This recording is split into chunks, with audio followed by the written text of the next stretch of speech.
Well, welcome in, ladies and gentlemen. Playoff mode has officially been switched to off for the remainder of this summer. So the Sharks finish the series against Las Vegas. Game 6, losing 3-0. Sharks are now bounced, and there you go. Do us a favor. Be part of the show. Chat with us in the group chat here on YouTube, Google Chat, whatever you want to call it. If you want to hit us up on Twitter, hashtag TealTownUSA. And please do us a favor, even through the offseason, because we're going to be doing stuff then too. Follow all the channels. Like us on Facebook. Follow us on Twitter. Follow the Instagram. Subscribe to our SoundCloud. And as always, subscribe to the YouTube, smash that button, and hit the notification bell to be notified every time we go live for the Sharks. So with that, it's, there's a part of me that's kind of like,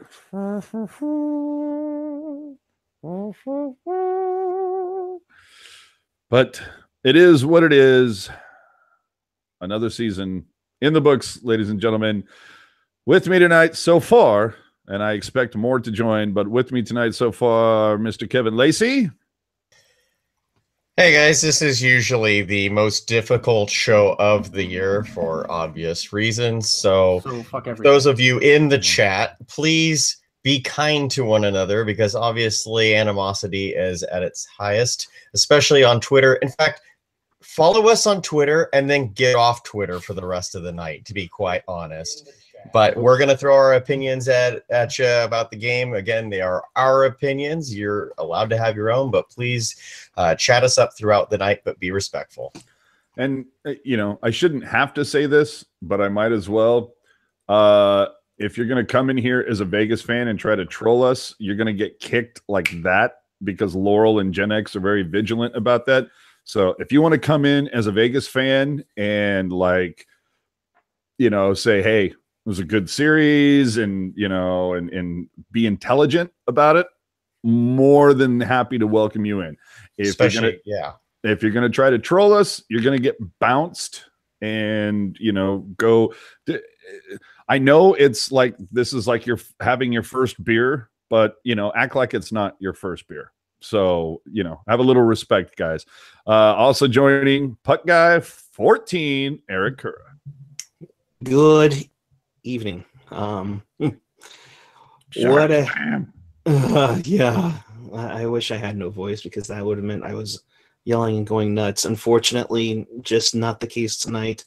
Sad that the boys' season comes to a screeching halt, but it's just one that's frustrating, and now we forge on and figure out what next for this team. Yeah. And also in on the panel so far tonight, Mr. One Ian Reed. Hey, I don't know. I'm here. I came in and didn't realize we were actually on air and dropped an F-bomb right away, so I'm off to an amazing start. Well, yeah. You can on to the swear jar. Yeah, I was going to say Venmo me. Let's talk about that first period. I felt really good about the first period for the most part. I felt like the Sharks had a ton of scoring chances compared to Vegas, just zero puck luck this evening. Hurdle hits a crossbar, and it just seemed like, oh my God, like you might as well have put like a Golden Knights logo on the crossbar tonight. It was just insane. And even Marc-Andre Fleury calling it out in postgame that he got lucky. So again, Vegas trolls, keep it to a minimum. Even your own goalie is saying that the Golden Knights got lucky tonight. And I would say for the first 30 minutes of this game, the Sharks had the vast majority of scoring chances and good looks, just could not pop one home, man. Just no puck luck, Eric. What do you do with this? You don't play the lotto and don't go to Vegas because you're just, it was one of those things where we've actually seen a game like this where when they've hit so many goalposts, it's like, oh God, that's so Sharks. And of course, it has to come in a game 6, which is the most struggling thing to deal with, as you've known in the past that the Sharks have had their struggles in game 6. In fact, I think it's only been done once in the Sharks' history in 1995 when they've won game 6 and forced a game 7 to win. It's one of those unfortunate things, and luck is on the side with the Knights, because, man, it could have been 3-4-0 and just and then, of course, I know we'll talk about the second in the bit, but I mean, when Vegas hits the post, it goes in. It's like, oh, come on. It's like, just add like the whole container of Morton salt right into the wound. Yeah. And Jeb Wright in the chat saying, puck luck, 3-0 at the tank. How can you say that? I can say that because of the amount of scoring chances the Sharks had. I mean, you saw puck go off the crossbar twice. You saw 2 pucks literally go right through the crease. There was one time Fleury literally jumped out of the way of the puck, so it didn't, reflect in and bounce off of him and go in the net. The puck beat Marc-Andre Fleury 4 or 5 times in the first period and always seemed to roll wide, hit a post, hit a skate. Always something happened. This was honestly, to me, Fleury's second worst game of the series, but he hung on, which is what you want your playoff goalie to do. And the team just rallied around it once they survived definitely the first 20 minutes. What were the shots, by the way? Definitely the first 20 minutes, if not the first 30 minutes. I'm sure Eric can bring that up here, but overall, I'd finish shots on goal, 33 for Golden Knights, Sharks 28. And I'll be the first to say, Ian, that it's inexcusable that you're down 2-0 going into the third. And we'll obviously jump back to the second here. Well, actually, to finish off the first. But, Ian, the fact that you're like 15 minutes into the third and you're being outshot 12-3 and you're down by 2 goals, to me, that's inexcusable. It is. It's inexcusable. I know I didn't put my Twitter away in time, like Kevin suggested, and someone was saying, at least this is the kind of the same way they went out to the Oilers. This team has no excuse. Against the Oilers, they were playing without a leg and 2 arms. This team, they're dinged up. Obviously, there's guys that are dinged up, but this team is in nowhere near as bad a shape as they were when they went out to the Oilers last year. This is brutal. Wait, were they meant the Oilers last year or the Oilers in 06? No, the Oilers last year. Okay. Because I was gonna say this Vegas team is a million times better than that 06 Oilers team. Yeah. You all forgot to mention, Ian, the multiple teeth from Logan Couture's mouth too. Well, that's what I mean. They were right. Joe Thornton was playing with no knee basically. Logan was all destroyed. His face was all destroyed. Hurdle was. His legs were broken because they're always broken. To be honest, Couture's face wasn't that great to begin with, but no, I agree. I'm kidding. I'm trying to inject a little levity into this because this is obviously going to be a little bit of a modeling show. Speaking of which, Ian, your lower third's not working? It never works. Let me try it. Right. You know what? Props to in the chat. Props to Vegas Golden Knights coverage. Respect to the fans in this channel. We appreciate that. Absolutely. It's let's go back to that first. Vlasic was such a careless giveaway, reminiscent of the previous game when Bodker had a careless giveaway that ended up being deposited in the back of the net. Say what you want about Vlasic. One of the best defensive. That almost sounds like repetitive, defensive defenseman. It's like that's your job, but. You never see that kind of play from Vlasic. I don't know what was going on in that particular moment, and then Jones not being able to close that 5-hole was just that. That one hurt. Yeah, that absolutely hurt. And not to jump off of you there, AJ. Sorry about that. But the Vlasic turnover was rough. There was no support. I think there was almost 2, maybe 3, Golden Knights around Vlasic to pick the steal, and then Marchessault's right behind him, and Pavelski doesn't see him. Boom, he gets the shot off. Bam. And that's the one thing that Vegas did all night tonight and all through the series, and heck, I think all throughout the season. is they were quick reactionary to everything that their opponents threw in. You saw, that steal. You saw the hesitant play that the Sharks had, and that ended up costing them like in turnovers or whatnot. You see it a lot in sports where if you're afraid to make a mistake, you're more likely to make a mistake. So I thought it was a great play by William Karlsson on Vlasic. It forced Vlasic to make a backhand play, which you never want to do in the defensive zone. And he coughed it up. I can't remember who it was, but coughed it right over to the Knights player, probably Riley Smith. And that made it 1-0. And joining us now, the one and only Rocket Backhander, your take on the first period of this one. I was pleased that it was 0-0 at the end of 20, and Ryan Reeves hadn't rammed somebody into the boards and broken their face. That's about it. There you go. So, I mean, at the end, that's the whole thing, is at the end of the first period, score 0-0. And I look back and I go, it really felt like the Sharks had the upper. I mean, I'm not going to say that they had the upper hand necessarily, but they definitely had way more scoring chances, way more opportunities in that first period. Again, the crossbar on Hurdle and just a couple different things. And but it felt like, oh my God, okay, so the Sharks are going to break through.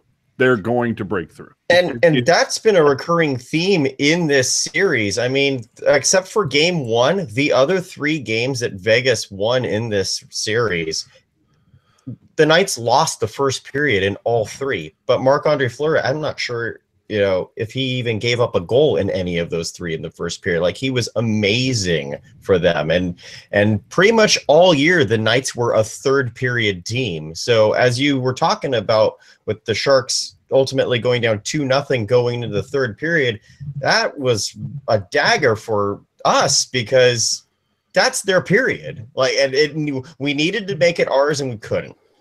For the last 2 games, that's the whole thing. Is the Sharks had pretty much owned the second period until these last 2 games. So that's, clearly, again, I looked at all the scoring chances the Sharks had in that first period, and it just felt like, okay, it feels good. They're going to solve Fleury in the second, especially when you look at what they've done during those first. And I still go back to game 3 when Logan was robbed. I really felt like the Sharks really should have had more of an opportunity, that this should have came back tonight to the tank, with the Sharks being up 3-2. But anywho, welcome in another panelist, Eric Landy. Your thoughts on the first period in this one? Hey guys. Well, the first period, I felt like the Sharks really brought out a good game. That they had a really good game plan, and they used that blueprint that they used in game 4 to try and get up on the Knights. Boy, those bounces, the bounces, and you'll continue talking about this through the second and third periods, but the bounces just did not go our way. And I felt, after that first, that they could continue to create the types of pressure and the types of scoring chances that they had, that maybe, the bounces would turn for them. I was talking to my family, and I just said, man, it looks like there's just some kind of invisible hand on this puck, just, not keeping it out, and it just looked like the puck had some kind of will of its own tonight, guys. I have not seen. It's been a long time since I've seen a game like that where just all the pounces literally went against the Sharks. Well, had no luck. I go back to game 3, where if you go and look at that the first 30 minutes, especially the first period, but the first 30 minutes overall, I don't know that I have seen the Sharks play a better period of hockey, despite losing that game in overtime. Exactly. I couldn't believe how much the puck was just landing in all the right spots. And tonight, I'll be the first one to admit there was a couple quizzical plays where you saw a lot of unforced giveaways in a short amount of time in this one, Eric. And it's one of the things that was kind of driving me a little nuts, where it's like, stop being cutesy, just get it on net. Yeah, no, that's one of their biggest issues tonight, was they were getting a little too fancy after they had so many chances going onward, and it frustrates the heck out of me that they were trying to get a little on the fancy side, where they just were like. But I mean, do we blame them though? I mean, you know, they're human too. They're seeing exactly what's going on as far as where the bounces are going. They're figuring, okay, if the bounces are just not going our way tonight, we have to be sure that the opportunity we get is going to go in. I mean, that's literally has been the MO of this team since I've been a fan, is when the going gets tough, they get cute because they figure, okay, we have to have 100% clear view of an empty net before we take the shot, because the bounces are just not going our way. And do you blame them? Not really, with the amount of pucks, the amount of rubber they threw tonight. I mean, sure, there was some unforced giveaways in that first period. I mean, you saw a little bit of the seeds of what kind of sprouted in that second period. But to me, it was kind of a normal human reaction to try and get something past a goalie that looked unbeatable. Yeah. Let's just address the the troll in the room right now. Jeb Wright, dude.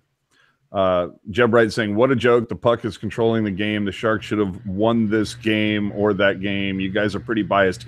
Dude, it's called Teal Town, USA. You're looking at what color we're all wearing, you jackass. Jesus Christ. I'm sorry, is my wall gold behind me? Yeah, this is not partial analytics are us, doofus. You are welcome to leave and go listen to Hockey Night in Canada anytime you like. Yeah. Also, let me just say, check out all that, too. Laurel, you didn't have to ban him. Yeah, you didn't have to ban him. I don't agree. Yeah, Laurel, you didn't have to ban him. I mean, he wasn't using profane language and he wasn't getting out of control. But it's like, dude, I mean, if you're going to come in again, clearly this is like the first team you've ever rooted for. And I remember what my first beer tasted like too. I mean, have a skosh of respect for the room you're in.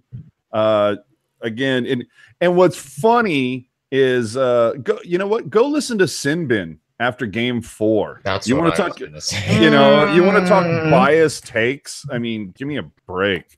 Again, of course, it's called Teal Town, USA, Nimrod. So just realize that we are going to be a skosh bias, just a skosh.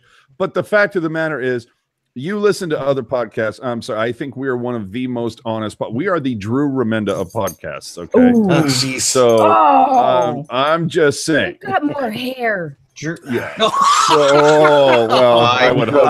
I smell a promotional opportunity. That's right. Teal Town, USA. We have more hair than Drew Remenda. Oh. Guys, I also in the words of Rocket Backhander. Yeah. Well, I also want to bring up something that was interesting in the chat too. If you want, biased coverage, go take a look at NBC. And I actually turned. I just want to say, and I want to give total props to CBC. I've been watching their feed throughout the second round because props to the Canadian feed. Exactly. No, those assholes are straight up balanced. Yeah, they are more balanced than a Cirque du Soleil performer on top of a giant ball that's on top of 6 other people's feet upside down. Yeah, that's balanced. For those of you who don't know, I actually love it when Rocket drinks. I'm just saying. Oh man. I'm just saying. Let's get into the second period before this totally goes off the rails. So we kind of covered it. Marcia Shaw, Lacey, can you pronounce that name correctly, perfectly? Marcia So. There you go. Marshmallow would score the first one. Marcia, so what? Yeah, Marshmallow would score the first one from Smith and Carlson. And again, we just go back to just a painful giveaway from Vlasic. Again, very reminiscent to what happened with Bodker in the last game. But Jones, I mean, that was a little bit of a gaping fiver. What are you going to do? And a little bit later, Get in the nuts, dude. 10 minutes later, Schmidt would pot one, and I mean, that was a solid goal. Can't do anything about that. Yeah. It was such a good goal that like they had to like stop the game and go, wait a minute, did that actually go in? Right. So go ahead, Eric. I was going to say, and kudos to the great save by our Chris Tierney. He had and Justin Braun. And Justin Braun out there because Jones was caught out of the place. Great play down there. I mean, that could have made it a lot worse. Yeah, actually, so Martin Jones was I've said it all year that athleticism, he's an athletic goalie, but when he's trying to be athletic, he's off his game. And he was pretty good tonight, I thought, or this afternoon, I thought. But that was just a terrible, aggressive move. And thankfully, Braun and Tierney there to bail it out. So I had to pop open another one. Ian, your take on the second? I wasn't home yet. All right, then. So we move on. I mean, second period still, and even after, after Jones 5 holes that first one from Marshmallow, and it was a horrible turnover from Vlasic, we have seen the Sharks respond to poor play. If I remember correctly, after Bodker had that failed clearing, he ended up drawing a penalty not soon after that. So it was kind of like, well, at least he's doing what he can to make up for it. And let's be honest. I mean, we all know the person on the ice that was more pissed off about that than anybody was Vlasic. He knew what he had done. So it led to a goal for them. Then you get the Schmidt goal. But still, even after 2 periods, I felt like, well, we just saw the Sharks pot 3 in like 6.5 minutes on Sunday night. Like, they could very easily come back into this game, at the very least tie it up and send it into OT. So for the third period, Ian, were you home by then? Yeah, that's what I think for me. Now Eric's there. I'm sorry. Now Ian's like, the third period. Now I know. Now I'm talking. Let me push my sleeves up and get into this. All right, let's get into this here. No, the third period. I mean, this is the disappointing part for me, is because there's apparently this decent push in the first and second. All I got to see was them just suck. Well, you know what, and honestly, that's a really good point, Ian. The third period, they played like a team that was done. Yeah. I mean, they literally came out 3 shots on goal. Exactly. They looked like their number had been called and they were ready to go. They're on the bench. They're making summer golf plans. Sorry, Rocket. Yeah. Part of that is on San Jose, but the other part of that you have to credit. Pardon me for balancing here. You have to credit Vegas's coaching staff for making the necessary adjustments to shut San Jose's game down. Absolutely. I mean, like, I know that the way we talk is the way most fan bases talk, and we talk very one-sided about the failures and the accomplishments of our team, but we fail to forget a lot of times that there's a whole other team and a whole other staff that are perpetually making adjustments to counter what our team is doing. Oh my God. So I have that same balloon. Yeah. So apparently somebody got wind that it was my birthday, my mother, and decided to give me something. So nice. All right. Bye, Mom.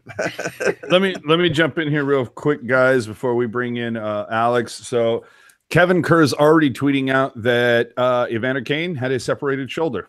Called it after that. God After that Nashville game, I told you, after that Arvidsson hit, and you saw him pull up after that hit, and he just went back to the bench. He was upset because he knew something was gone. I wouldn't surprise me to see we hear Donskoy was playing on something bad. Burns playing on something bad. Pavelski.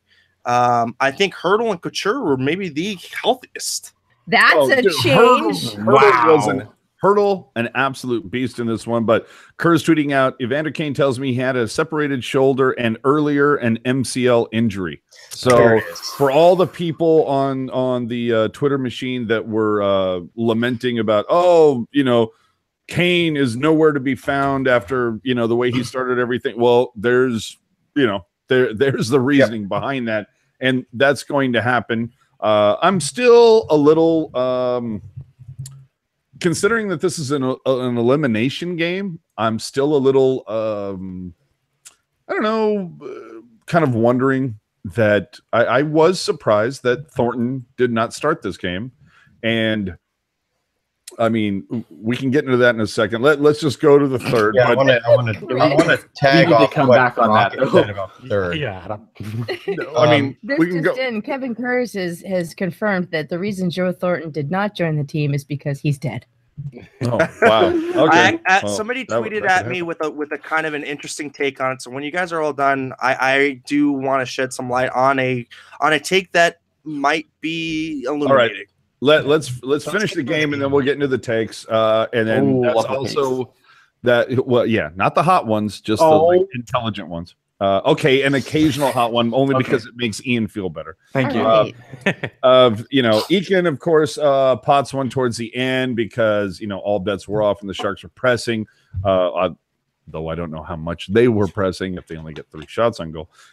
So I mean that was pretty much it. And of course, Carpe Deuces getting an assist in this one after being scratched for a couple games in the middle of this whole series. And he acted like a complete fool after that assist on an empty netter. I Why don't know if shouldn't he? Yeah, dude. I mean, I literally, like, dude. I mean, he was let go for nothing. Yeah. If I'm Carpenter, I'm like walking out there, like, hey, now, Yeah. you let me go, and you got nothing for me, and this is, this one's for you, Doug. Well, like, I yeah. kind of would have been the same way, to be Yeah, honest. with you. Well, you know what? There was.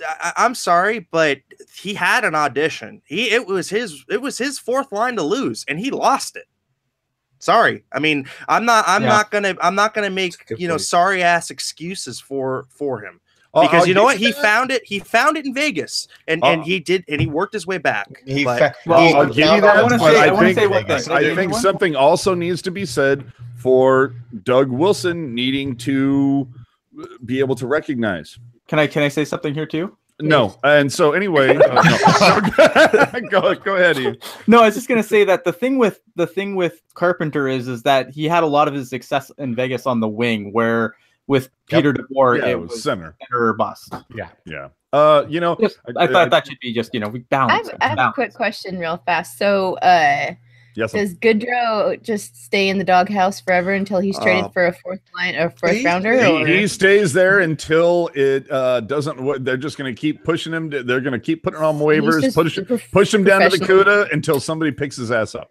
Professional door opener. Damn. Yes. Poor Goody though. I mean, when he And- got inserted, he played well. And as soon as somebody That's gets what you injured because that door wasn't open correctly, that's when the shit hits the Didn't fan. Goodrow break his wrist? So I mean, the fact Opening that the door playing or in general? Did he actually get injured? I thought that they just He didn't had look at him surgery anymore. on his hand.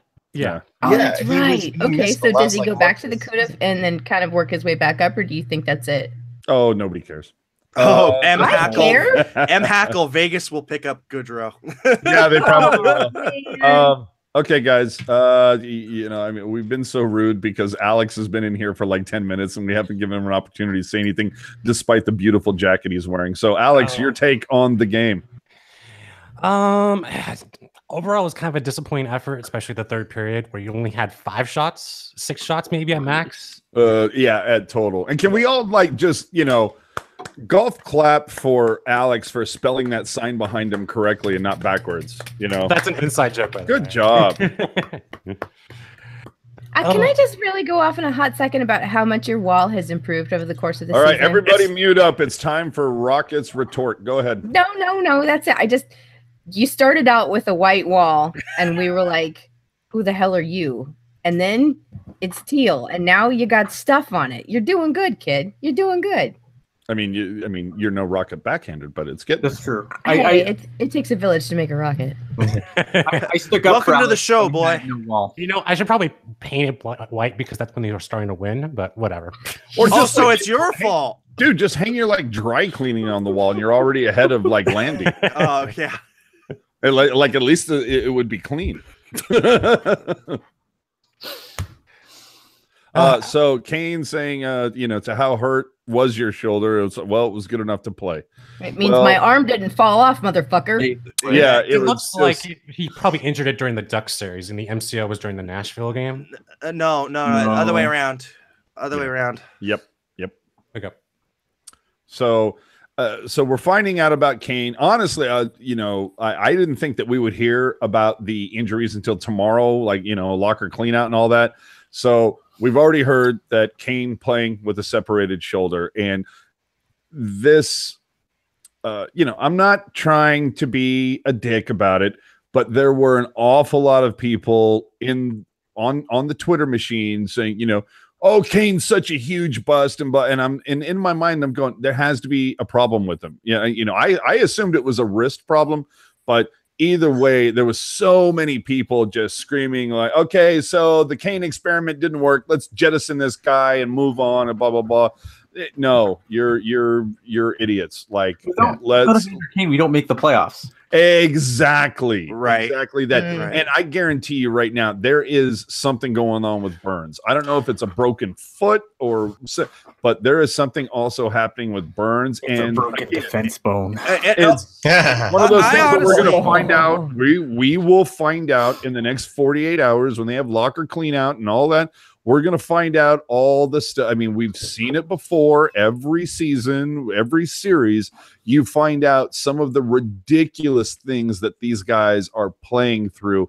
And when you look at the responses on Twitter and say, oh, he sucks, he doesn't show up. And it's just kind of like, you know what? Try to do whatever job you do if you have a job. And try to get through that with a separated shoulder. See how freaking easy it is. You know, just like Drew Remendez said, you know, it's pretty freaking easy from up there, isn't it? Yeah. And the other one, I thought Burns got a broken hand after a slash from one of the Ducks defensemen because he started really, his wrist shot lost a lot of power and his passing was not crisp after that Duck series. So I'm guessing it's going to be, he's got a broken foot and it's something in the hand. Now, I want to everybody who's saying about playing through the injuries and all that crap, look at the 2016 series and how the Sharks managed to get through to the Cup final. It was because they were primarily healthy all the way through. Except for Hurdle. Exactly. Didn't Couture get his face busted? No, that was the year after. That was Edmonton. Yeah. Hurdle got injured 5th game in the Stanley Cup Finals. Second. Yeah. Second. Yeah. By that damn horny bastard. But now let's get into this for a second, guys. Oh, wait a minute. Hold on. Let's shout outs to the chat right now. And again, if you have questions or what happened to Joe Pavelski from Jimmy T? Yeah, I think there's a few people that kind of wondering, like, yeah, where was that guy a little bit? But then again, Gen X with I Go Through the Pain. Yeah. You know what, though? What happened to Joe Pavelski? Well, let's see how good most centers are when, like, their top flight winger has a separated shoulder.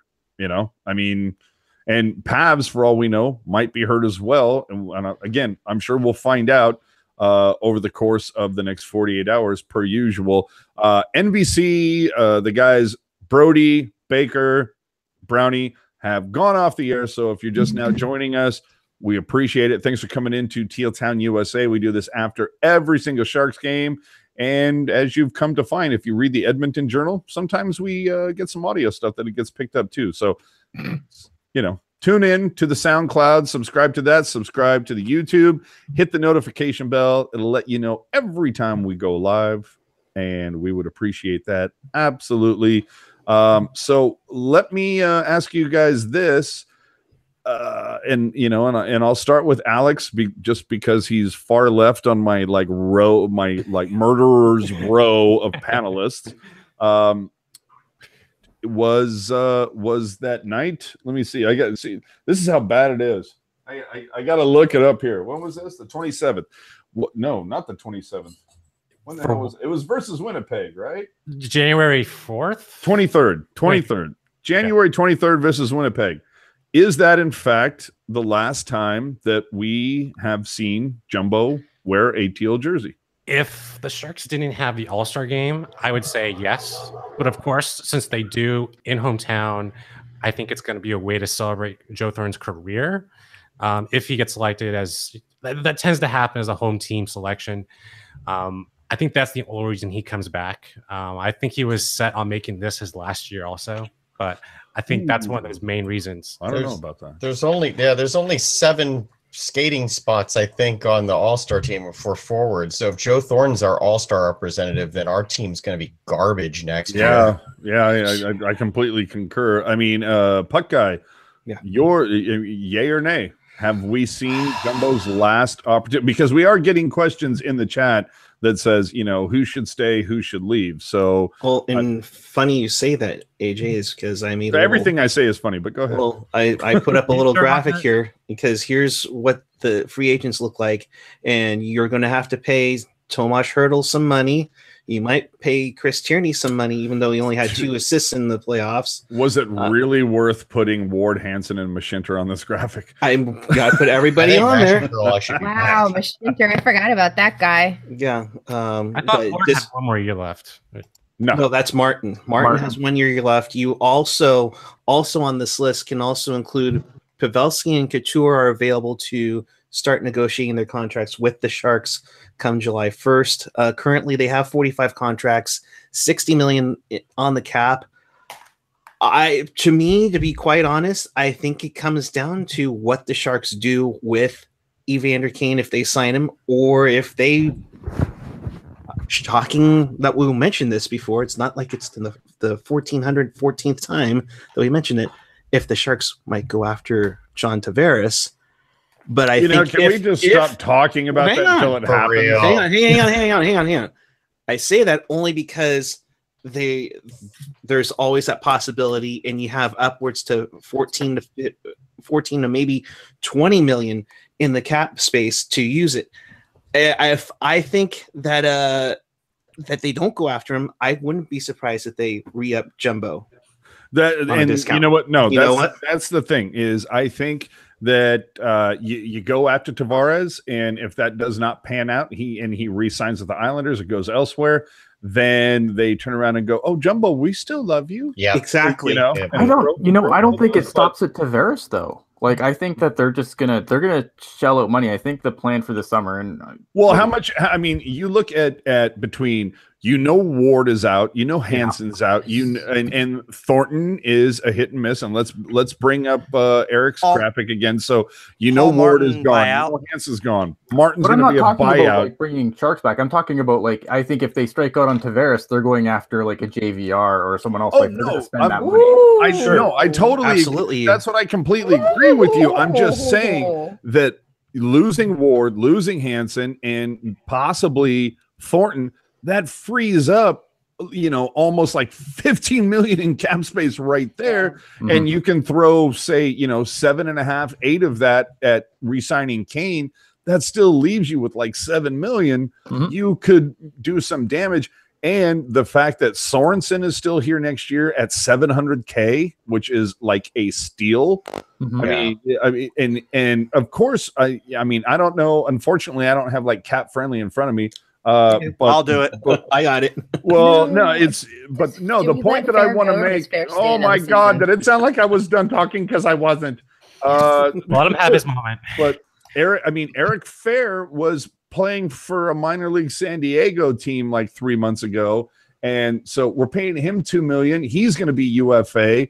I think he would stay for like 1.8 or something like that. Somewhere in that neighborhood. I'm sorry. Fair retires.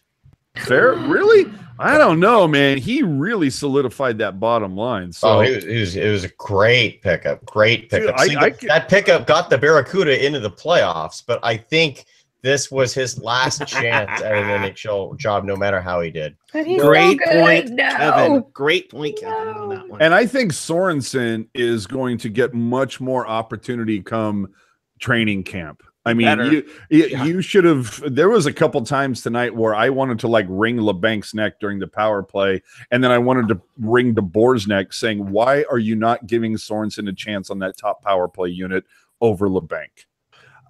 Plus or minus on 80 mil for the cap. Oh, Ian.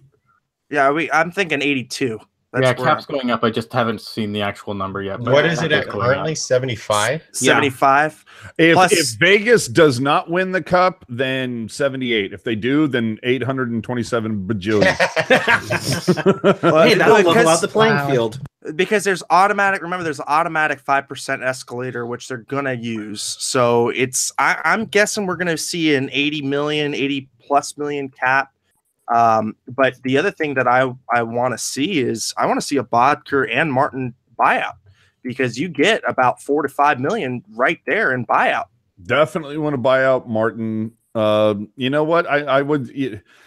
Again, the first 2 years at Bodker first year was just a tire fire. His second year, it started to come along a little bit. And then we heard over this offseason that, Bodker has completely changed his game to fit this system. Did he have spurts here and there? Yeah, he had a couple good looks, but I also go back. I do like trends. I like looking at, the way things go. And if you go back over the last 6 years of Bodker's history, it was like 56 points, 21 points, 56 points, 22 points, 50 points. In last season, it was like 23 points. This was the year that he should have broken 20 goals for the first time in his career. It was also his upswing where he should have hit over 50 points. I don't have it in front of me, but I don't think that Bodker even hit 30 points this year. I think it was like 28, 29. So Close to that, yeah. Yeah, so I'm kind of like ready to pull the ripcord on Bodker as well. And again, I'm a big proponent, man. I would love to see Sorensen get some top 6 time. And I mean, I'm sorry, but Couture, Hurdle, and Sorensen sounds really, really sexy to me, Chris. Yeah. Cap space with those 2 buyouts and a kind of guesstimated salary cap of 80 mil. $24 million in cap space. So that is John Tavares and Evander Kane. And a lot of people, And a of hint of course, we Joe. all shit on Doug Wilson. Doug Wilson, for all we know, is playing chess right now. He's like playing the long game, Chris. I mean, what do you think about this? Oh, he's definitely playing 4D chess. Sorry, for some reason my normal webcam's not working, so I have to look over here now, apparently. I do like that you have that beautiful that outstanding like that. What is that? Is that a That is a clean-shaven face, sir. No. I'm looking over your left shoulder with the San Francisco Giants hat. Is that like a clean shot of like Paul Martin yesterday, or what is that? Oh my god. Well, I mean, I assume he was eating burritos yesterday. Is that Yeah. since it was yeah. Cinco de Mayo? I mean, It come looks on like now. it looks like a clean shaven Paul Martin. Yeah, well, on that note, I gotta go make myself a burrito. No, it's late here and I gotta get up and go to the Oh, she heard Paul Martin and it's like, oh, burrito. Yeah, I gotta go Yeah, get a it's like burrito, a burrito bowl, something. Right. Rocket, we love you. Thank you for everything, as always, my Love dear. you guys too. Can't wait for next season. We're gonna Bye, whip some Rocket. ass and take Next some names. season, I'll see you on the Pucknologist like tomorrow, honey. I know, I'm not doing- Yeah, you aren't off yet. You still You still owe me a show, woman. I know, I do. It's true. It's true. I still think I should do like the salty Oilers tweets in the 900 hockey voice too. So that might happen. yes. Yeah. Man. That might happen because there's some salt to be mined there. All There right. might be that might go Absolutely. viral. You will bring the ring of fire, honey. I will try. Love it. Good night, you guys. quality Right, organic salt from the Northwest. Yes. So, yeah, there's a lot to be looked at in this offseason. Let's be honest. I mean, Hurdle was the MVP of the playoffs for the Sharks. And that dude is going to get paid. That's the whole thing. Give me a roster filled with guys who are playing, contract year, and I'll win you the cup every season.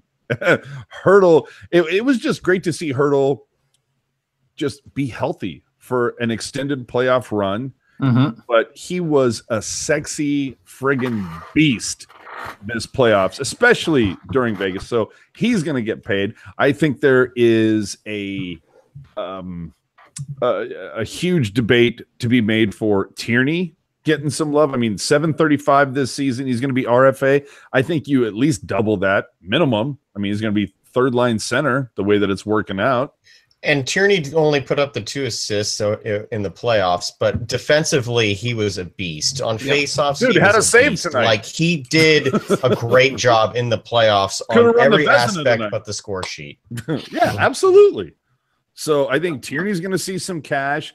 So I mean, Hurdle, Tierney, Kane. That you're going to have to shell out some bucks. But again, you think about it. We're going to be shedding some big money. I mean, you're going to lose 3.2 from Ward, and you're going to lose $2 million from Hansen. I mean, right there, that's that $2 million you can scooch that over towards Tierney. That's a lot of non-existent production coming off the stat sheet, though. Right, and you still got Barclay Goodrow for another year for $650K. Yeah, but no, you can stash him away. Remember this, guys. Remember a couple of years ago before the Vlasic deal kicked in, and we talked about what a ridiculous savings we were getting on Vlasic for like at $4 million a year that he signed for like 5 years. I mean, holy crap, were we like raping the baby on that one? That was an amazing deal. And Surprising. so now you look at getting Sorensen for $700K next season. Oh my God, Landy. I mean, dude, that's going to be one of the things that I think that I think we can keep Eric Fair around for 1.4, 1.5 next season. Yeah, and I think that has been what's been really the unheralded success to Doug Wilson's tenure is that he hasn't necessarily, and this is outside of Adam Burish, but he hasn't necessarily spent a lot of money on bottom 6 players that haven't produced. I mean, we'll Hansen. He was trying to put him as a top line player. Okay, we'll kind of go maybe, but he generally doesn't overpay for his bottom 6, which has always been good. And his defenseman, he normally gets locked in for pretty good deals. I mean, Joakim Ryan is going to be another guy that's going to be on the blue line for cheap. Depending on what they do with Heed, who could also step in there. Tim Heed's on a one-way deal next year, by the way. Right. Yeah, but it's not going to be that much of a problem because Paul Martin won't be here. And I'm sure DeMello will also get a decent upgrade, but I'm sure he's not going to get a lot because of the way he's been deployed. I don't think any kind of arbitrator would give him a lot of money. So in my opinion, it's that he's given the money. I don't know about that, dude. When he goes, wait a minute, hold on, the guy you're skating with on the 5-6 pair, that guy's making 3.2. Really? Well, I mean, just deployment numbers and just by time on ice and quality of competition and all that, it's not going to be astronomical. It's not going to be Dylan money. Yeah. So basically what I'm saying here is that DW has partitioned out the money to his superstars and for the most part kept his role players at good tickets. And that has been good. And it's been a complete 180 to somebody like Detroit, who has way overpaid bottom 6 players, way overpaid people past their primes. They've got some good young talent still in the wings that could come up. And they've got some of the younger kids that are finally taking those bigger steps. Another guy who really took a lot of steps, especially in this series and partway through the Duck series, Here we go. Timo Meyer. Meyer. Bruising guy. Also played really great and really showed that he's a top 6 forward. Okay, so Ian, let me ask you this. I mean, you're a numbers wizard with a lot of this stuff, and you understand how cap friendly works. We've talked about all these different players. One player that we haven't discussed, and he has 1 year left on his deal and would be a RFA after that. If you're, play armchair GM, do you hold on to Kevin LeBanc at this point? Yeah, of course you do. You don't just give up on him. I'm not. I didn't say give up on him, but yeah, no, you absolutely hold on to Kevin LeBanc. Look, I don't think Kevin LeBanc had an incredibly great playoff series, but the kid, we've seen the kid score. We know the kid can put the puck in the net. He's a great distributor of the puck. Let me ask you this: do you think it was a mistake for PDB to leave him on the top power play unit as long as he did? PDB makes a lot of mistakes, so sure, but I don't know. I mean, he's a good distributor. I think, a lot of people look at the goals that he puts up, but really, Kevin LeBanc's bread and butter is the way he moves the puck around. He always has been a guy with way more assists than goals. Elite vision. Junior. Yeah, he's got elite vision. You don't just, you don't give up on that. I think if the points aren't there, he's going to be a cheap option to keep around for your middle six. I don't know if he's projects to be, if he's going to end up being a legit top forward, he's probably going to be like a better Melker Karlsson, where you can kind of put him up and down the lineup and, get something from him. Well, yeah. And he basically replaced Marlowe's points 1 for 1. I mean, so that during the season, so that can't really be, taken away from him. I feel like it's going to be really interesting to see what happens to this Sharks team between now and a year and a half or 2 years from now, whatever. Because you look at it, it's like, okay, Thornton's at the end of his deal, but next year, Couture's at the end of his deal. Pavelski's at the end of his deal. But for some reason, Bodker has 2 more years. I just don't even know why. But, Ward and Hansen, they're gone. But Hertl, he's going to get a Karlsson still has 2 more years, which at $2 million, which I think is a decent price. The way he really did. Again, I can't say enough good things about Fair, Karlsson, and Sorensen on that. Do you guys think Sorensen has made Karlsson expendable? Yes. No, because it's Peter DeBoer. Not as long as Peter DeBoer's here. Oh, yeah, well, that's true. That's true. Not only that, but again, I think it's one of those things where it could be like, oh, Karlsson might have been the dog. Oh, but look how well he's playing with Sorensen and Fair. So maybe we try to keep that whole group together. But man, there are a lot of contracts that expire next season. So, and we also remember, so we know Ward is out. We know Hansen's out. And there is nothing set in stone. Again, we might have seen at the end of January, Thornton's last game ever in Teal. So you have to deal with that. Dylan Gambrell, we still have yet to know what the hell we have in him. You have a legit 4th third line center. Yeah, or Maxim Latunov, who we haven't seen yet. Well, and it sounds, but see, okay, now Ian, let me ask you this: if Pavelski's your top line center, Couture's 2, Tierney's 3, where do you put Eric Fair if Gambrell is your third, fourth center? See, that's why I don't think Eric Fair is gonna be. I don't know if Eric Fair is gonna be back, because you have guys that you want to start. You don't need to promote everyone all at once, but you need to start moving guys. I think, we keep talking about Thornton. I mean, we might have seen the torch get passed, and it's time for phase 2. I think we did. 600. So and the hot take that I wanted to bring up, which was really interesting, and it was kind of sad, but it could have been that Thornton was practicing and going out on the ice as kind of like a farewell tour, because he knows that he can't do it anymore. And I mean, 2 major knee injuries in within 2 years, and he's 40. I mean, the guy's thank you very much. He's almost 40. And you can round it up 2 years at this point. Yeah, I was gonna say, hold on, let's bring in our resident knee injury expert, Chris, to enlighten everybody on this. Yeah, Chris, yes. I mean, that's superhuman, right? I mean, you know what it's like, and it's for mortals, it's hard to come back from that. Yeah, no, I think it could be his farewell tour. Although I think that him being out there skating, I think that was more gamesmanship by DeBoer to try and put the what if in their mind. Even I don't know if it was necessarily did anything, but I think it was more gamesmanship than anything. I didn't think we were going to see him at all this year.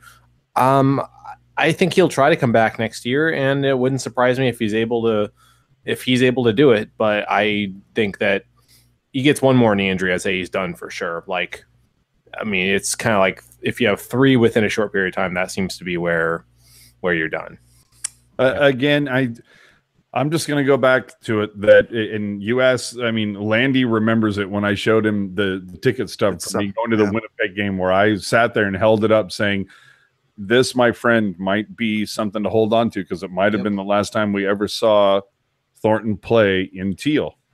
Not to say that he's not going to be first ballot Hall of Famer. He's obviously put up the numbers, but I feel like Doug Wilson, it seems like about a year and a half ago or so, broke through some bizarre wall where it used to be, we're not going to sign anything longer than a 5-year deal. And it's like, oh, excuse me while I sign Brent to 8 years, and excuse me while I sign Vlasic to 8 years, and Jones. So he's gotten over that mental hurdle, and maybe he's finally embracing the whole Bill Walsh thing of, better to let go of a guy a year too soon than a year too late. Kura. I mean, do you really think that we're going to see Thornton here next year? And, leave the feels at home and be all reals. I would say, if you put a percentage on it, I would say 80% no. I think now that they've gone for a decent amount, almost 4 months without Jumbo on the roster. I think still that's won a lot of games. Yeah, it still won a lot of games. They're still in a lot of games. I think he'll have at the very least a reduced role. And for that matter, do you even? Well, we were already talking about centers. Do you even look like the slowness of Pavelski? We're already talking about centers, where it's like Pavelski, Couture, Tierney, Fair, or Gambrell. It's like, how do you slot Thornton in there? And I'm with Kura on this one. I don't know that Pavelski's a number one center. He might be a 1B, maybe, but man, he looked out of place in this series. He got burned. Well, it seemed like he's also almost 34 years old. Yeah, and that's the thing is, Alex, is this a case of maybe Wilson finally pulls the cord and says, you know what? Again, Bill Walsh way of thinking, get rid of a guy a year too early rather than a year too late. Pavelski has one more year on his deal, 33. He's going to be 34 before next year starts. Maybe Pavelski, Alex, maybe he's like incredible trade bait next season. I don't think you can go down that rate, but but Pavelski, I think, is going to be a Shark for a long time. But I think it depends a lot on how much he's already been a Shark for a long time. But I'm saying for a long time going forward. But I think it depends a lot on what Hurdle's contract is going to be. If he asks for a $9 to $10 million contract, no way. But if he we could tell him get the hell out of here if he asks for 9 or 10 million. No, if he asks for top dollar in free agency, it wouldn't surprise me if that forces the Sharks' hand to move on from Joe Thornton. I would tomorrow. I would give Hurdle 6-year deal, 6.5 per season. But you also got to remember too, Hurdle is RFA. He's not UFA, so the Sharks have cost certainty there. Yeah. And that's the thing, is that if Hurdle wants to play that much of a hardball, and I don't think he is, I think he genuinely likes being a Shark. What's the worst that an arbiter is going to give him? 6.5. Well, double, which is what I just said. Double his salary and give him term. And who's to say that he doesn't get an offer sheet?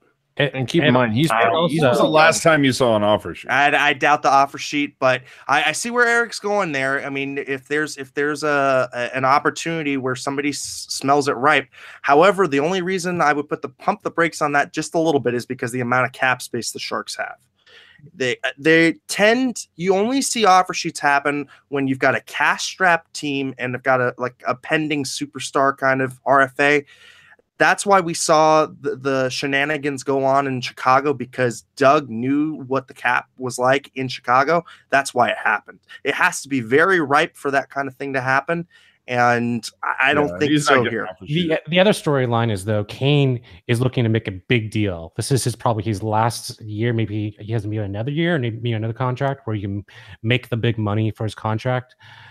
I know he's still pretty young, but I think this is his year to cash out, and it wouldn't surprise me if he gets 7 or 8 million, and that's going to put a major strain on the Sharks if that does happen. I don't think it does put a major strain on the Sharks if they decide on him. And again, if Thornton's gone, that frees up 8 million, and then you recoup another 5 million with Hansen and Ward leaving. I mean, there you go. I think if you give Kane 6 years at 7.5 per, I wouldn't have a problem with that. Now, Gen X comes up with something really big. Oh, nobody cares about Gen X.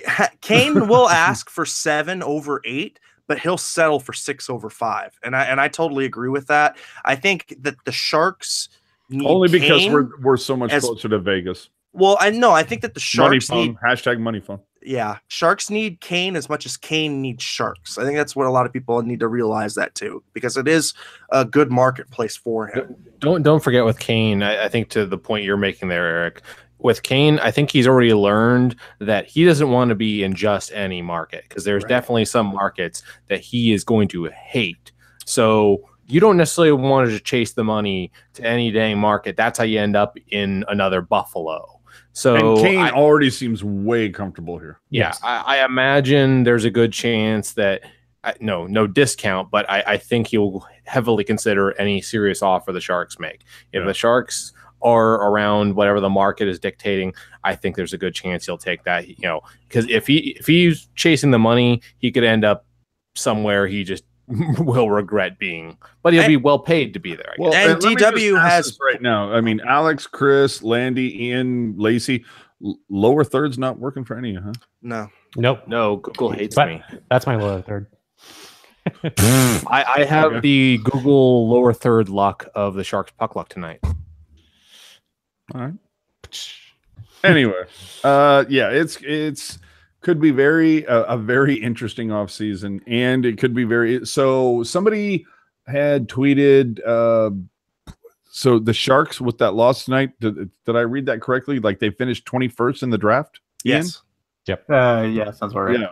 It's a couple of other stats to throw in for tonight, if you don't mind. Sure. It's the 4th time the Sharks have been shut out in an elimination game.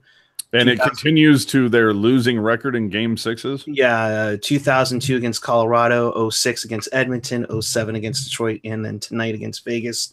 Vegas becomes the 3rd expansion team to win multiple series in their playoff debut, tying the 1918 Toronto Club along with the 1968 St. Louis Blues, where there was going to be an expansion team that wins multiple series because they were in an all-expansion division. Right. So, now let me ask you this. Okay. How pissed off is like Arizona? Like looking at the success that Las Vegas is at, like how pissed off is Arizona? Well, right they're in their own. No, are we gonna go down this rabbit hole again? No, I'm not trying to go down a rabbit hole. I'm just saying, like, dude, if you're an Arizona fan, you got to be looking over there going, really?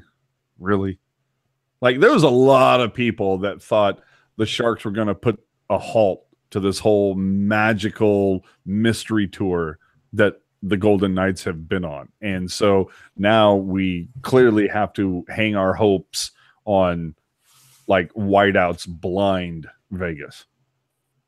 I love it. And of course, Puck Guy, pointing at his let me put the cam on Puck Guy. Yeah. Go Jets, go. Yeah, Go, you're Jets, kicked go. off the show. Go Jets, go. I think we all would have been much happier with a West Side Story Western Conference. Same final. here. Sure. Yeah. Here's the thing, though. Like to me, like Vegas isn't like expansion's different now. It's going to be different going forward. Seattle's going to get a similar gig, although I don't think teams are going to be like, "Oh shit, here comes Seattle," and throw their wallets at them before Seattle even opens their mouth. Like. It's not the same. Well, like, okay. Well, hold on. Let me ask you. It's technically an expansion team, but it's not. Like it's an expansion in name only. Well, let me ask you this. Okay.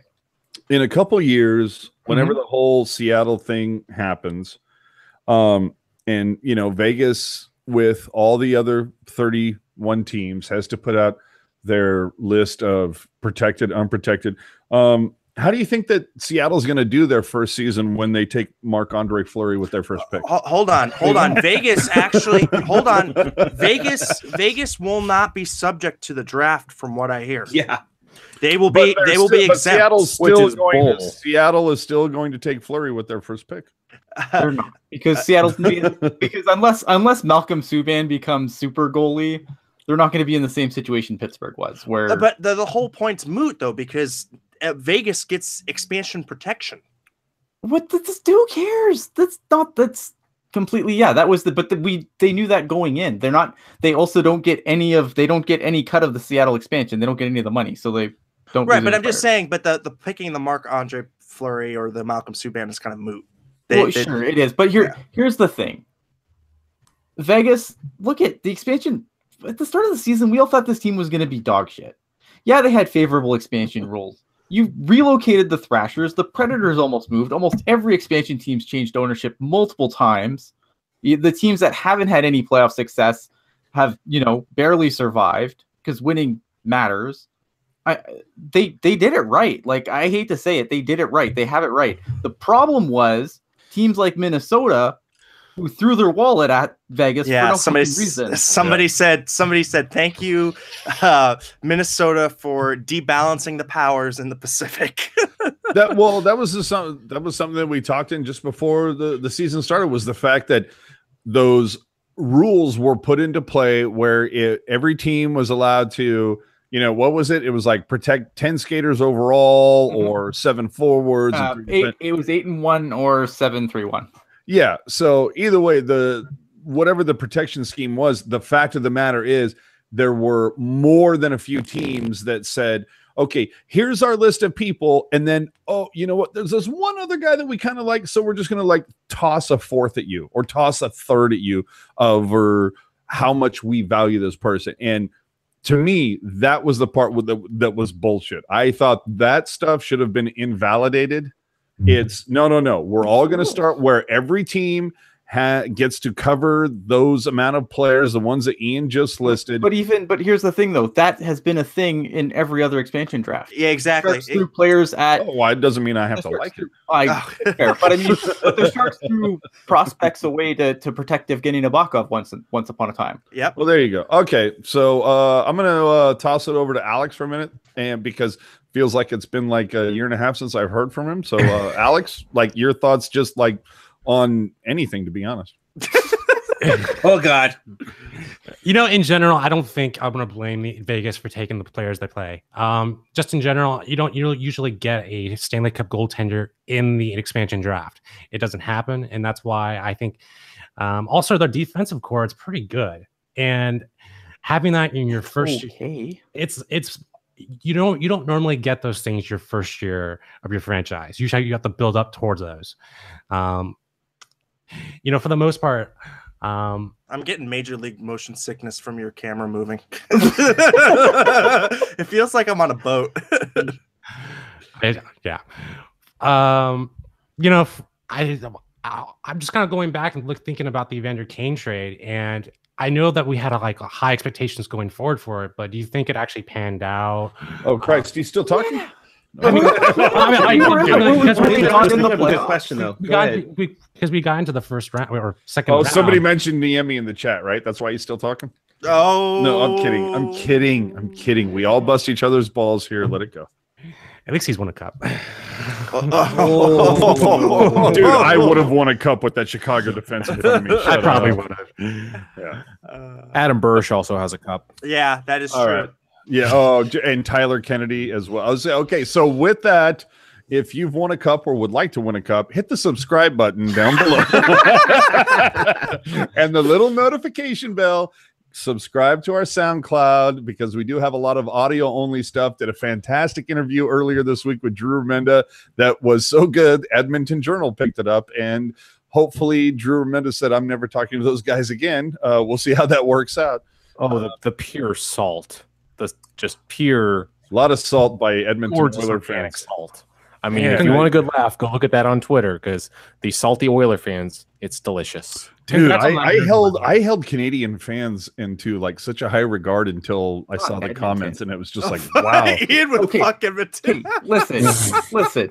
Clearly, you're talking about a team that has been like in shambles for the better part of a decade. Like for all this talk of like expansion teams, and didn't they win like 5 cups in the 80s? I mean, they did, but the 80s were a long time ago, my friend. Some of these fans weren't even alive in the fucking 80s. Okay, I barely remember the 80s. Venmo. Oh, I know. Here we go. Here's the thing: for all this long-suffering bullshit that the teams have to suffer. Okay, I'm sorry, I can't help it. The Sharks have been in the playoffs 23 of 27 years.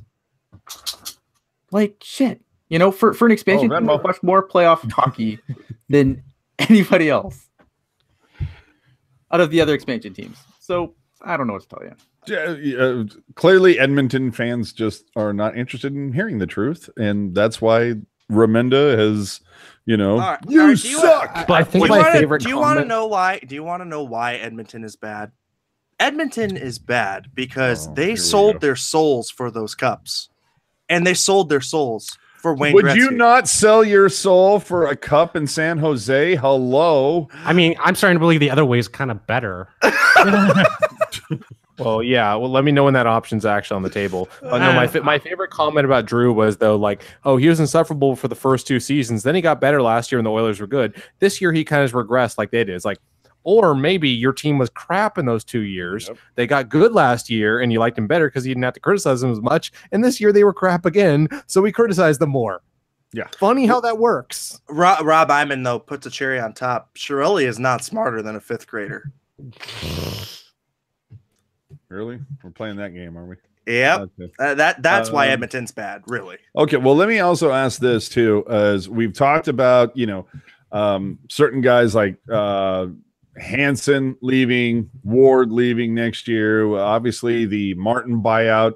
I still feel like Bodker is kind of up in the air. Like that could potentially be a buyout. I mean, I never know. You don't know if Thornton's coming back. The Sharks are obviously going to go after Kane. There's always the Tavares bubble. I mean, Lacey, I'll start with you and then pivot to Ian. Lacey, is there anybody on the CUDA roster right now that you think will push somebody for a roster spot next season? And again, like we're saying, Fair is UFA after this. You still have Sorensen, which I don't think is going to be pushed out by a roster spot. And you have Carlson for 2 more years. So I think anybody who does come up from the CUDA, I mean, they're really going to have to impress. Rudy Balcers is probably the only player that I would put into that realm who has not played a game already for the Sharks. Everybody else who would be in consideration was on the playoff roster. So Balcers, I still think he's a little too young. He had a great trending upward first year, but let's wait until he hits his sophomore year, the whole famed sophomore slump thing. Let's see him overcome that first before we just give him a roster spot. Other than that, you're looking at guys like Sorensen, Heed, maybe Bibeau. No. But I don't know why the Sharks would move Jones or Dell at this point. And Bibeau, again, another category. Dell this year, so I think if they believed in Bibeau, I don't know that they would have given Dell that extension. Plus Bibeau is kind of in this. I mean, he's been around 3 years now, pro, but he's kind of in the same realm as Balcers, where great year. What about next year? Can he do it back to back? I don't want a guy who's had one good AHL year in net for the Sharks next year. So really, no, I don't think there's anybody pushing for a spot that we haven't already seen. And I mean, Ian, Landy, you guys, follow the minors just as much. Ian, is this draft class anything? Do you think that the Sharks will Not get picking lucky 21st? Huh? I said not picking 21st. There's No. But I'm just saying. I mean, maybe it's not like the Sharks didn't get incredibly lucky with, say, Joe Pavelski or Justin Braun. I mean, do you think that diamond in the rough can be had?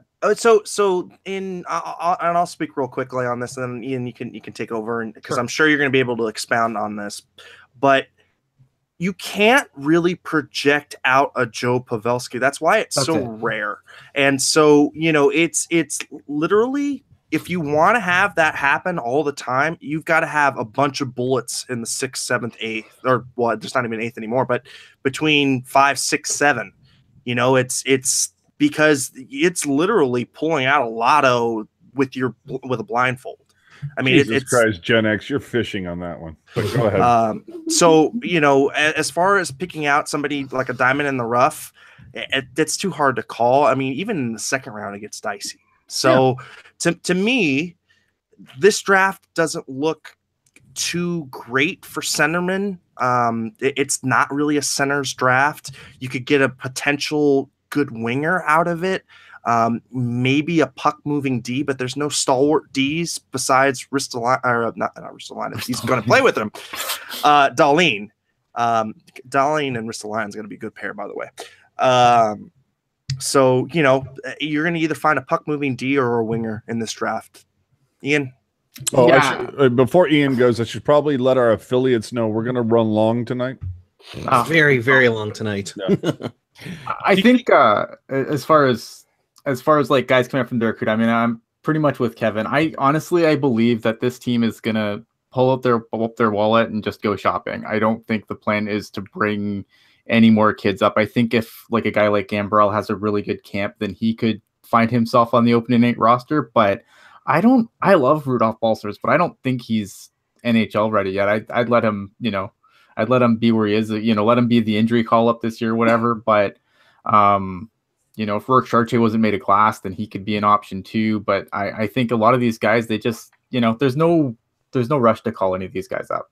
Yeah, and Balcer's position, center? Winger. Okay. Yeah. All right. So, I mean, He's a right wing. Right wing? Which the Sharks are incredibly putrid on, but even still. Well, and that's why I bring that up. But I wouldn't surprise me if they actually wanted to trade the first round draft pick for potentially something later on down the road, maybe next year. I see them doing that and maybe making another year at the Cup with this same core. But I think next year is probably going to be the year. That's the last chance of the Sharks. I don't know, but I mean, really, a lot of us, did anyone really think that this was the year until the end? Right. And that's the thing is DW has this. Honestly. Yeah, if honestly DW has a knack to keep kicking down the can and keep getting this team into the playoffs, and because I think his whole motto is just get them in the playoffs and see what happens. Yeah. And for me at least, the draft has always played second fiddle to the roster itself. It really has. So, I mean, I don't think we're going to see any kind of deals like that. I think maybe he might try and go get a second rounder because we don't have many. I think it's second and third. Yeah. I think we're out this year. We're out of, as I pull it back up, we're out of a second and a third. Yeah. The Sharks have a first, fourth, fifth, sixth, and seventh, and also Nashville sixth in this year's draft.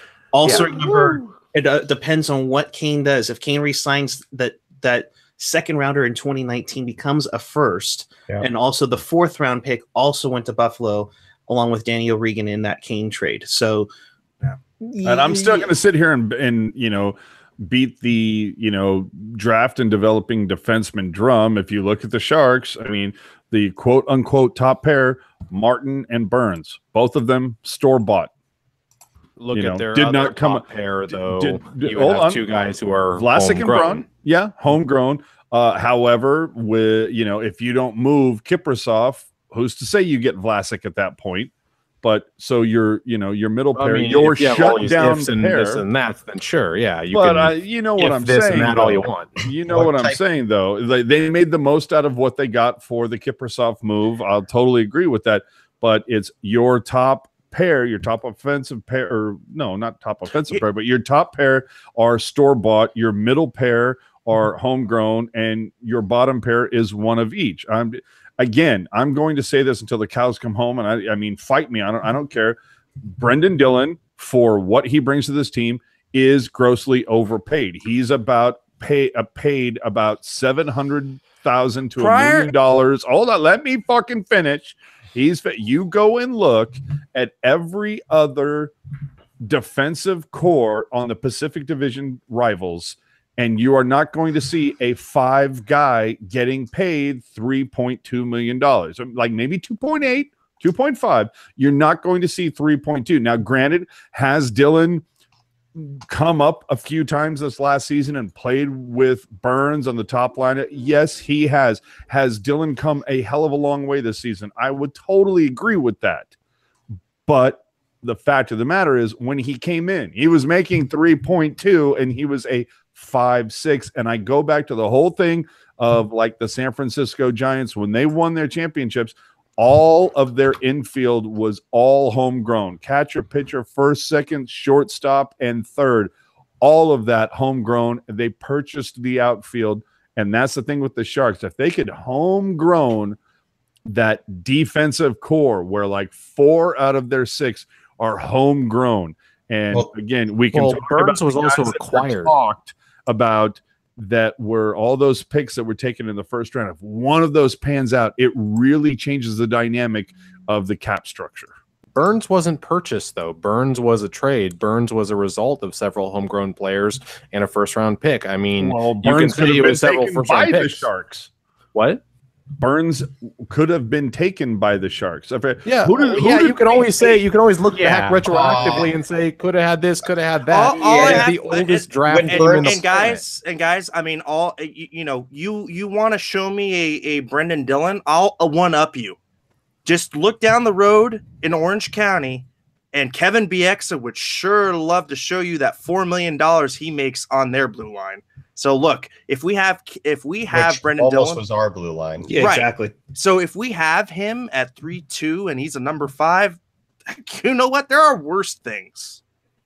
I think we have much worse problems than how much anyone on the blue line's getting paid. Plus, also, this is Exactly. one of the deeper Oh, blue there lines in the are. Pacific. Yeah, I'm just there's no pointing one out else with a one of 5 several. making. There's no one else with a 5 making that much. But also, I mean, whose blue line you want in the Pacific over the Sharks right now? Tell me which one. Vegas's? Vegas's? No. No, they don't was have. kidding. They don't have a number 1. Assholes. I was kidding. Sense the sarcasm.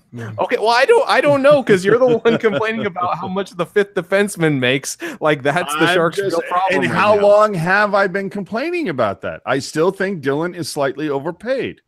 Yeah, That's you all. might be slightly overpaid, but the blue line's not the problem on the Sharks right now. I No, it's didn't not. fucking say that it was. All right, but so you know though what I would like to see the Sharks. Speaking of Venmo, AJ, sorry. Yeah. Dude, I never said that it was. Well, no, I'm getting frustrated because you said, "Well, you're saying that." Dude, I never said that. right, All I am the last saying thing is is that he's if you overpaid. look at a 5-6 Point taken. guy for every other team in the Pacific, he is the most overpaid guy in that position. That was my point. And if you look at the numbers, that's the way it plays out. Okay, so He's the overpaid. We agree. the one Okay, guy. All right, this is gonna be the last thing I say before I head out because I'm starting to feel sick again. But the one guy, the one type of player I'd love to see the Sharks draft and develop over a defenseman.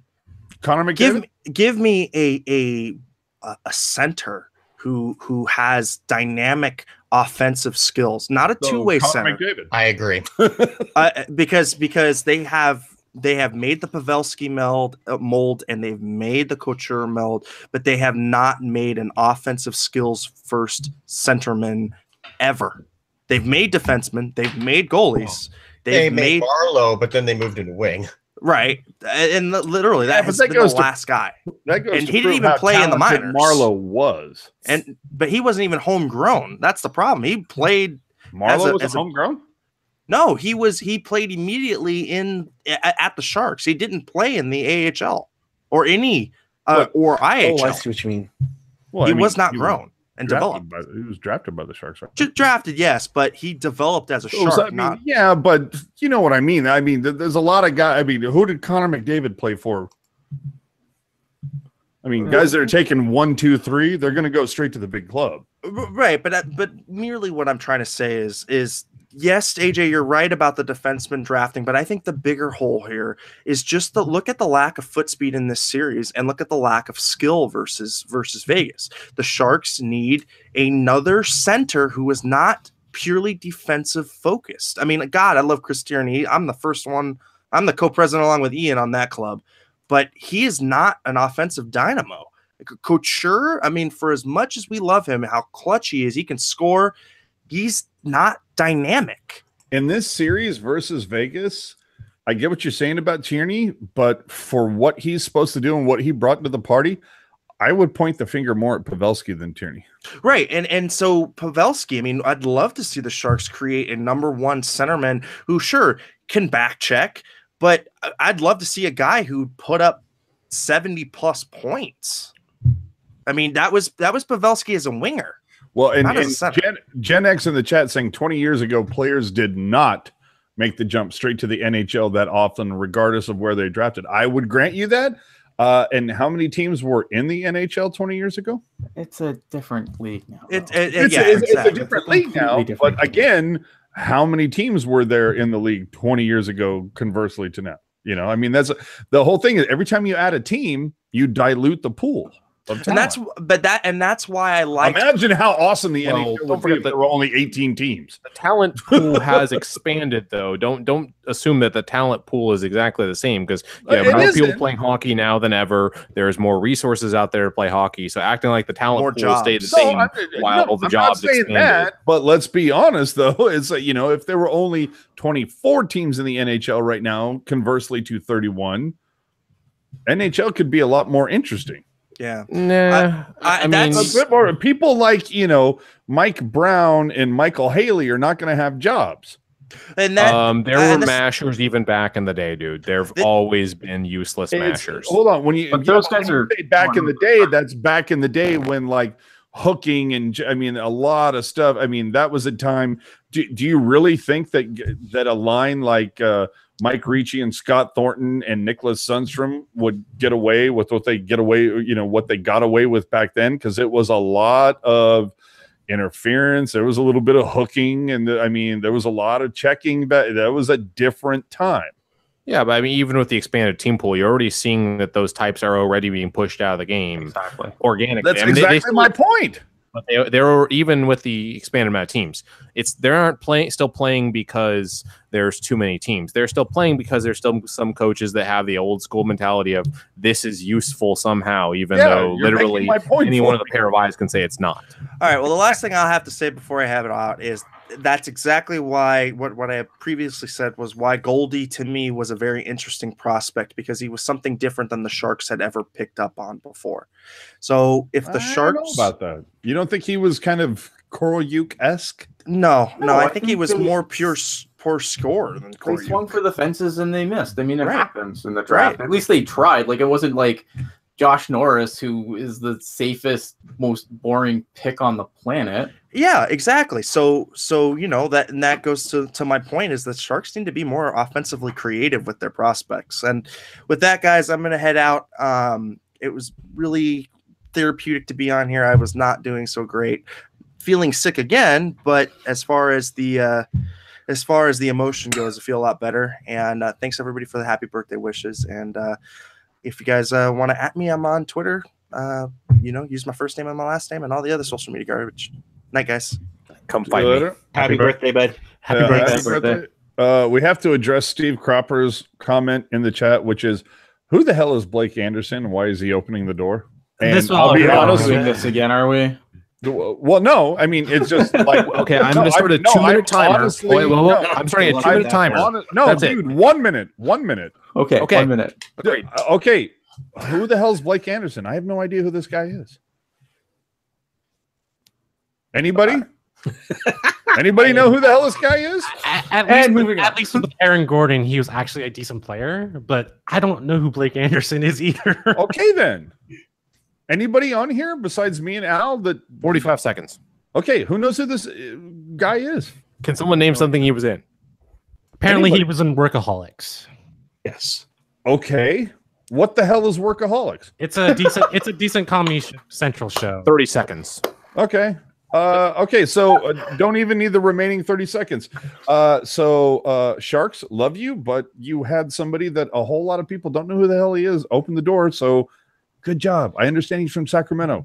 Good for him. Probably should have opened the doors for the Kings. So anyway, 10 seconds. we're done with it. But either way, we answered the question that was on chat. Last call, by the way, for questions on the chat. There you go. Again, I think it's going to be real interesting to see how the offseason pans out. That Doug Wilson clearly has a ton of choices to make, a lot of money to decide how he's going to spend. Hasso Plattner has clearly given Doug Wilson the green light to spend to the cap, unless it's to pay for really good color commentators on TV. Then he says, no, maybe not so much. So with that, I mean, your picks, I'll just go around. We'll just have a little fun with it. Your picks going into the next round, what you believe the final four will be. And again, I'm looking at my panel at the bottom of my screen, and to my far left is Alex Martinet. So, Alex, we will start with you. Who do you believe will be in the final four? So I'm assuming Winnipeg is going to beat Nashville. I think they've outplayed them that series so far. So if I had to guess, I think it's going to be Winnipeg over Las Vegas. I think that's one area you can beat Vegas on is speed. So I have Winnipeg as the Western Conference. Then coming out of the East, I have the Capitals. I think it's just their somewhat year. It reminds me a lot of the momentum from us from the 2016. Yeah, I think this might be their year. I'm not saying they're going to lose in the finals, just like Washington usually does, but I have Washington and Winnipeg in the Stanley Cup. All right. Chris, your final four, sir. Oh, I'm thinking it's going to be Capitals and Tampa, with Tampa taking that one, and then I'm pretty sure it's going to be Winnipeg because the Preds. I mean, bless them for staying in this one. I just don't see them winning 2 games in a row. I think that Winnipeg's going to take it. It'd be Winnipeg over Vegas. So it'd be Winnipeg versus Tampa for the Ratings Bowl. The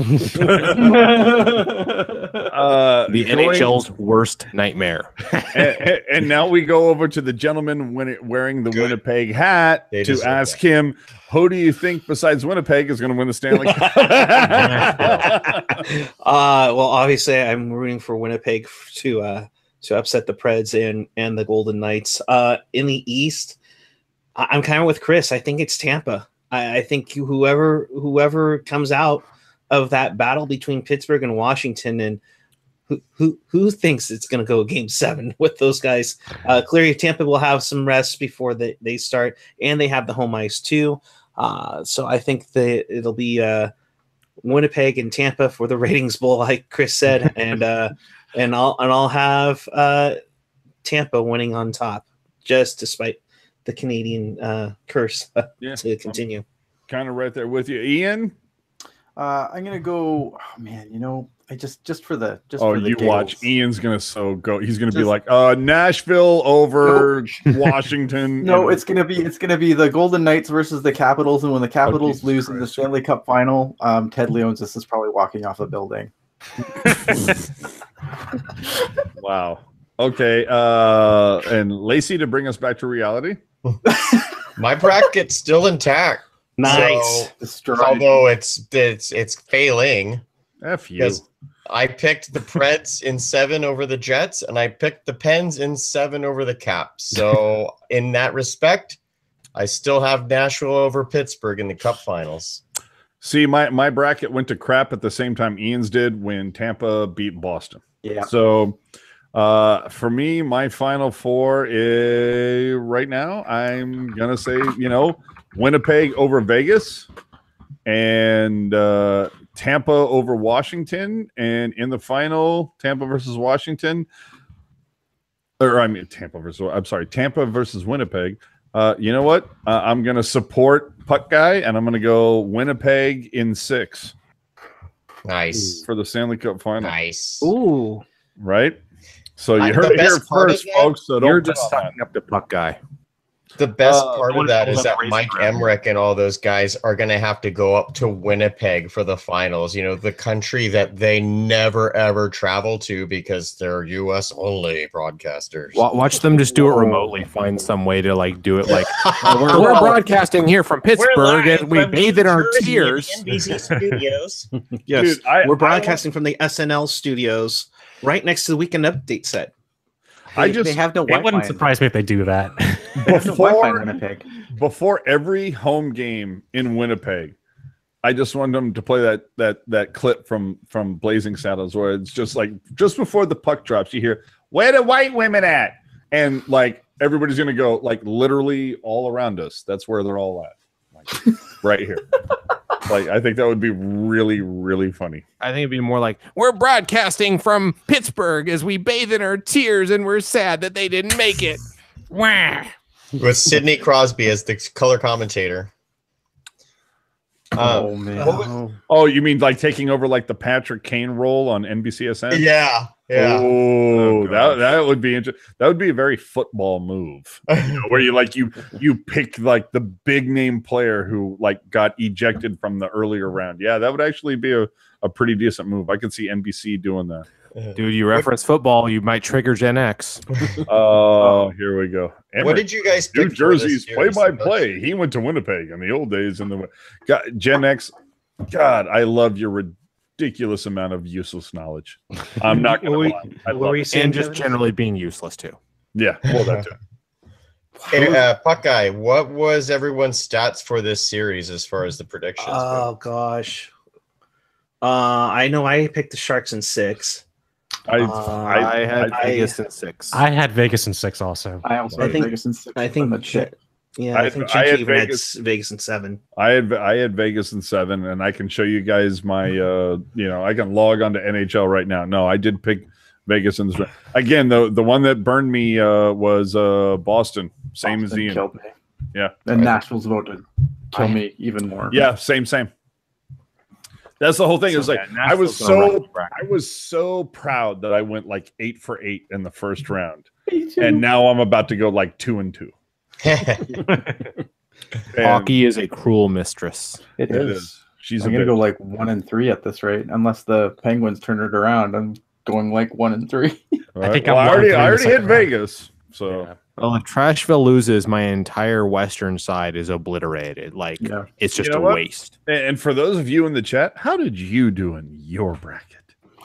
And how is your fantasy team this year? Do tell us that as well. Yeah, by all means. And any last words? I mean, this is it, ladies and gentlemen. I mean, between now and October, I mean, I don't have the calendar in front of me, but I'm sure it's somewhere around October 6th, 5th, 7th, somewhere there will be the start of another Shark season. But between now and then, we will see the draft. We will see the Shark Super Sale. We might see between now and then something about the All-Star game being hosted by San Jose. We will see the unveiling of the new Sharks 3rd jersey, which we will also see from every other, the other 30 teams. So there will be some stuff to discuss, which we will do over the off season. Schedule. Schedule reveal. A lot of stuff. So any more questions before we wrap this up? There's no reason to do a reach around. So, Well, unless you want to We've already experienced it and we didn't enjoy it. I mean, two the teams reach around are is the going in home. memoriam for David Backus. Rest in peace, David Backus. You had a great career. Two teams are making tea times tomorrow. That's pretty much what the wraparound is all about. Yeah, Boston lost to Tampa. Oh, interesting. From Juan Hernandez. Can you interview a ref? Oh, that's a good do one. They You know even what? do interviews? I don't think I've ever seen. I don't them think do I've seen interviews. them do interviews. You know what? I will reach Listen to out the pirate. to what's a helmet head's name? Kerry Fraser. Yeah. I'll have to reach out to him. Hey, you know what? Hey, maybe Drew Remenda can like put in a good word for us. He'd be like, dude, go do an interview with these guys. If you will, you'll get picked up by the Edmonton Journal. And your name's gonna go through hot water. Amazing. Yeah. They're awesome.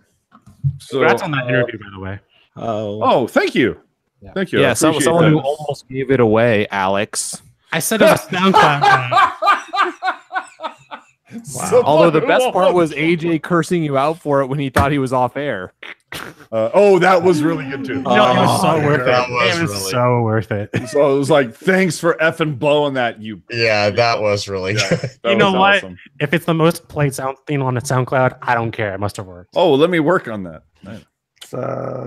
Hold No, my beer. it was very good. So again, do us a favor if you're watching. I see you 66 are left. Again, just before we wrap this up, little button down there, subscribe. Do us a favor, smash that. Hit the little notification bell to let you know every time we go live. Again, besides going live after every Sharks game, other times it will go live, whether it's the draft, who knows, whatever else is going on. We're going to go live. Be notified. We do a lot of audio only stuff. So subscribe to our SoundCloud account, which is also Tealtown USA, also on the Insta. Everything can be found on the website, tealtownusa.com. Final look at the chat. Can you interview Sharky? We probably could, but it would probably be we'd have to do all yes or no questions. That would definitely be a video. Yeah, and Yeah. we couldn't do audio. Definitely. Yeah, what's the yeah. Like that Yeah. flapping you're hearing is his jaw Yeah. as his head goes up and down. Yeah. Is Joe Thornton coming back? Yes or no? No. Oh, you know, that is the question right now, kids. I mean, am I holding on to that Winnipeg ticket like, you know, Charlie in the Chocolate Factory? Was that the golden ticket? Is that the ticket that I'm going to frame because I was at the game that Joe Thornton played his last time in Teal? It's going to be Injured by Bucker. Yeah. How banner for perfect that. is that? You know what? I'm going to take that ticket to practice next fucking season. I'm going to have Barker autograph the goddamn. Oh, I'm telling you, I'm going to do that. I'm going to be the only one who has that. Like you're bad and you should feel bad, Bodker. Yeah. Tristan, AJ, thank you. And Teal10 USA. Happy to found the broadcast. Had a blast tuning. Thank you so much. We so appreciate the feedback. We love that. If Tavares goes to San Jose, yes. Absolutely. No. Yes. Thanks again, AJ. Oh, hey, Nick, no problem. Oh, you Venmo me first, Gen X.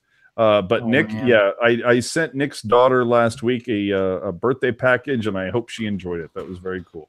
And one of the items that was in that package, courtesy of Chris JWS. So I hope she enjoyed it. She's a big Sharky fan. We had to send her a little mini Sharky bobble. So with that, we're going to wrap this one up at 9:30 Pacific. Eric, Chris, and I are going to go after dark and just rip everybody else who was on the panel tonight. That's Fire everybody. damn it, Ian. Jeez. We're gonna draft some fresh prospects from fresh new panel members. Oh wow. There you go. Isn't that how I got started? Yeah. Yeah, pretty much. Hey, Yeah, draft bust. if we get really lucky, one of us might officially resign. It could happen. You never know. Oh, too soon? Really? Too soon? Okay, fine. I thought it was funny. Look, nobody is. It's like everybody went on mute all of a sudden. Wow. Okay. Yeah. Leave me hanging out there, you assholes. So that's gonna it. go like Marshawn Lynch on this one. Yeah, I'm all about that action, boss. Oh, I'm gonna go all Brad Marchand. Wait, I thought that would be Okay, that Ian's has job. to be a gift. Somebody make a gift of that. Yeah, for That is real. now going to be a gift. Oh, here I'll Then do we it will better put it for on you. Twitter. No, don't give it. to No, him. no, Oh, God, no. no. Yeah. No, you know Live what? with That's that, probably the people. second best licking on this program besides Ian licking his gold Dobin bobblehead. Oh yeah. Can we get that? Oh no! I want Ian licking the Donskoy waist, Bob. Did you get that yet? Yo, I see it on the shelf behind you. Let's make this happen, Captain. All right. All right, get your gift creators ready, people. How does this always happen? This is like literally only going to happen once this season. It's only going to happen once this season, this playoffs. So get your gift creators. Here it comes, the licking of the Donskoy bobble waist. And there you have it. Oh, over here. I looked And on he's Brad. still wiggling. He's still wiggling. He dug it. Dancing Donskoy. So that's it, ladies and gentlemen. Again, thank you so much for watching over the course of the entire 82 game season, over the playoffs. We will be back with you. And again, it all depends on what happens between now and July 1st when trade deadline. Oh my God, trade deadline. That's going to be so awesome.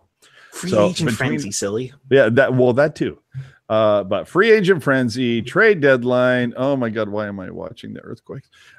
So so thanks for tuning in for the 2017-2018 season. Do us a favor, tell a friend. Again, SoundCloud, Instagram, YouTube, all of those things. And also Pucknologist. Going to be another show rolling out this week because that's the end of the season. There will be another teal tinted pod, I guarantee you. Yeah, With tomorrow likely. night, me and Ian. Yeah, likely with Nasty Ian. names. They might allow Hockey Jerk on there too. It depends on if I invoke his trade clause. We'll all see what happens. So with that, thanks for tuning in. Eric, again. didn't you want to say a few things? Well, look, can I finish my thing and then Hill can talk? Okay, go ahead. Okay, so everybody, thanks for tuning in. We appreciate each and every one of you. Subscribe to all the channels, and that's probably it. Again, a new Pucknologist will be rolled out before the end of the week, And between that and Teal Tinted Pod, and now in July 1st, enjoy the playoffs. Probably have a couple shows in there in between. Eric. This has been another fun run with us all year long, and we've had a bunch of people help contribute throughout the night. So throughout the season. So we want to thank a bunch of people who've been on or supported us throughout the year. Going back all the way back, me and AJ interviewed Mark Purdy. Randy Hahn has always been helpful with us, and he's been supportive, especially on Twitter. Dan Ruzanowski, of course, Brody Brazil. I think we had one episode where we just let him just say desert dogs, desert dogs, desert dogs. Of course, he brought all the Russian bots. Yes, exactly. We should have been whispering. We could have had 97,000 subscribers now. Here, buddy. Drew, of course, that was an awesome interview. I'm glad we were finally able to get it. Along with Adam Wild, who does the Steve Dangle podcast, Omar White, who covers Toronto and Montreal, our good friend Kurt Price from Let's Go Blues Radio, Chris Leza, who does the Vegas Hockey Pod, which Chris was on the other day with, so that was good. Eddie Van Jones from the Forever Mighty program in the organization. Next season, Eddie Van Halen. Yeah. In the organization, huge thanks first off to the best ticket rep I know, Maria Brandone, for helping set up our viewing party at Famous Dave's in San Jose, along with being a ticket rep. Of course, AJ's BFF, John Tortora, for his interview early on, Jonathan Becker, Jim Sparaco, with really helped us out throughout the end of the season and playoffs. Doug Bentz gave us a look into what to expect for the playoffs and everything. John Root, I interviewed him, and of course Scott Emmert with player relations, and of course our team, Felix Chow. Dude, it has been riding like a storm, so I appreciate it. Landy, you cleaned up too much of your laundry, bud. We got to get that back next year. Yeah, get Alex, a haircut. Yeah, Alex, thanks for being the new guy this year. Really appreciate it. Sorry about wearing your cool jacket. Chris, I know you've been busy with all your stuff with work and such, so I appreciate you. And the whole move to San Diego. Yeah, I started the season 400 miles away from here. Yeah. Kevin, as always, bringing great knowledge and definitely support for the Barracuda. Really appreciate turtlenecks and the turtlenecks and your great prognostications of games that you would attend at last minute. Oh my God. Yes. Rocket, I know she was having a tough time with working things out with moving to Nashville and such, but glad she's been a part of it. Hockey Jerk, well, he's such a jerk, so whatever. Yeah. Ian, of course, thank you for coming back to us. You've been great for us. Gentry, of course, who's been here in the past, did his hot takes and fun stuff along the way. Of course, AJ, you've helped get this thing going as well, along with me. We also want to thank some of our moderators in the chat, Laurel and Gen X, bringing the band hammer when needed. Bringing the wrenches. Yeah, bringing the wrenches. Into the band jackhammer. Yes, there. Oh, whoa.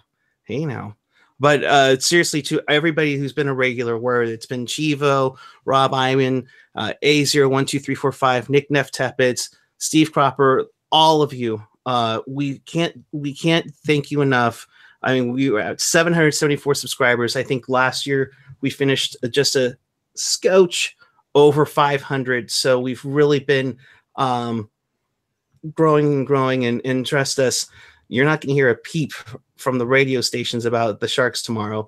So we appreciate you being the supportive group for anything and everything Sharks hockey. And here's to you, and we'll see you during the summer and definitely to October.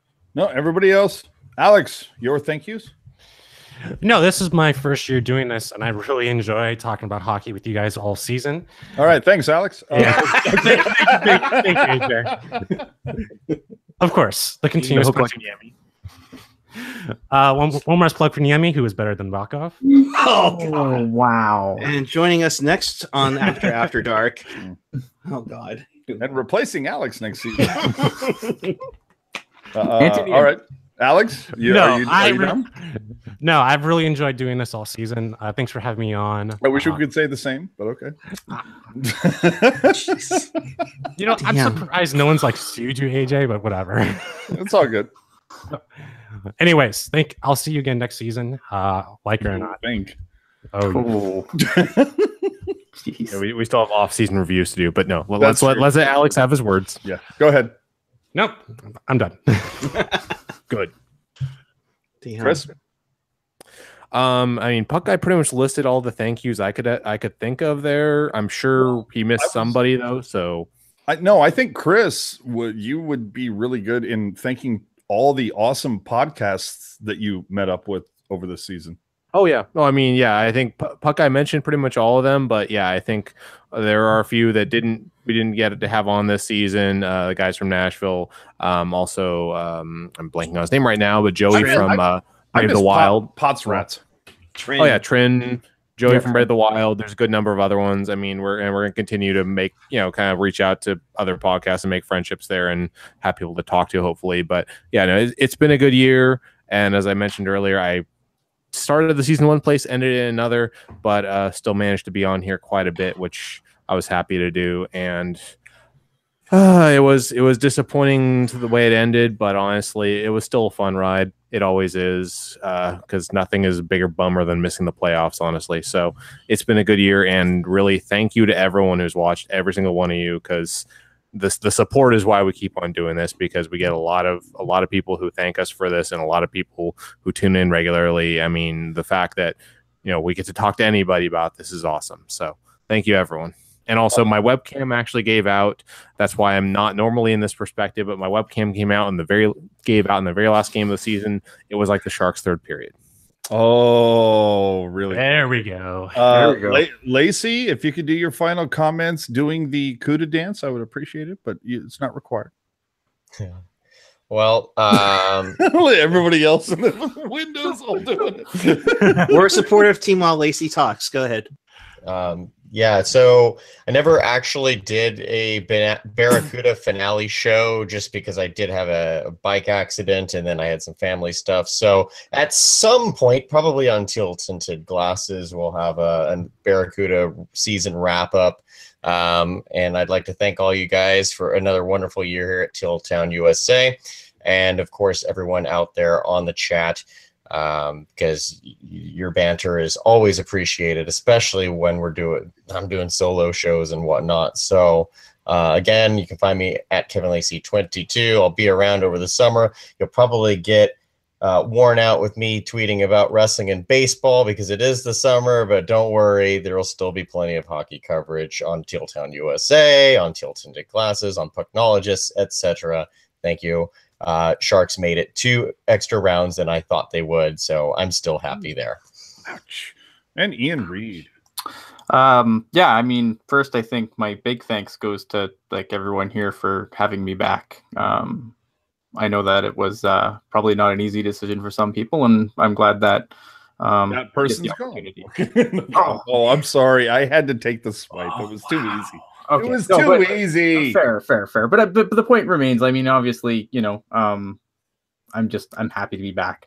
Also want to thank everyone who reached out to me when I was all crazy in the hospital. I'm fine. I'll know probably more next week, but I do appreciate everyone reaching out to me. Just checking on me, make sure I was okay.